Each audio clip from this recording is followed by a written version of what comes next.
Haba Yusuf, ka fi ni sani ai.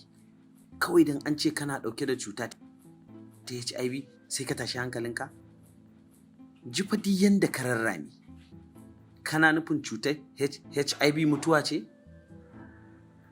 To cuta bata san inda rai yake ba. A wannan zamani da muke ci akwai cututtuka masu tarin yawa waɗanda suka fi HIV muni, amma duk masu ɗauke da ita suna nan zaman su lafiya lau suke saboda ba sa wa kansu tunani ba. Kai ka ɗauki tunani gaba ɗaya ka ɗora wa kanka. Dan Allah ka kwantar da hankalinka. Haba. Ani ba da mara ta cewa.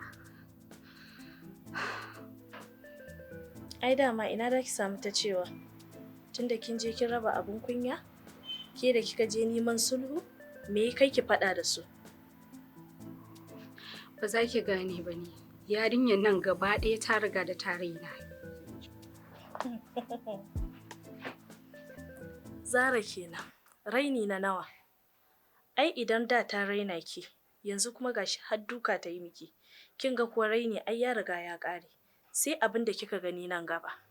Sadiq, ba za ka gane ba ne. Wallahi ni yanzu haka ban san me rage min ba har ga Allah.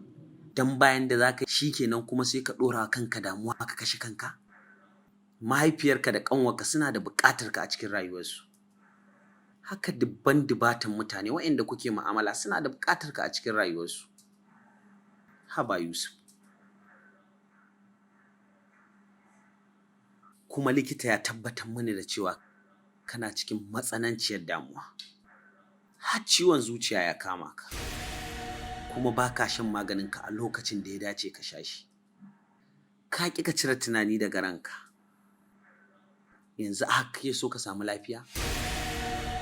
Kai! Ina, wallahi ba zai yiwu ba. Wallahi tallahi ni da gidan Yusuf mutuwa ce kawai za ta raba ni da shi. Wallahi ko sama da ƙasa za ta haɗu. Wallahi sai na koma gidan Yusuf.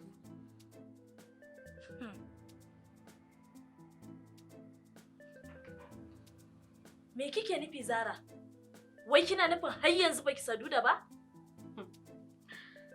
Ai idan ni ce, kika komai ba ma tukunna. Yanzu ma aka fara wasa.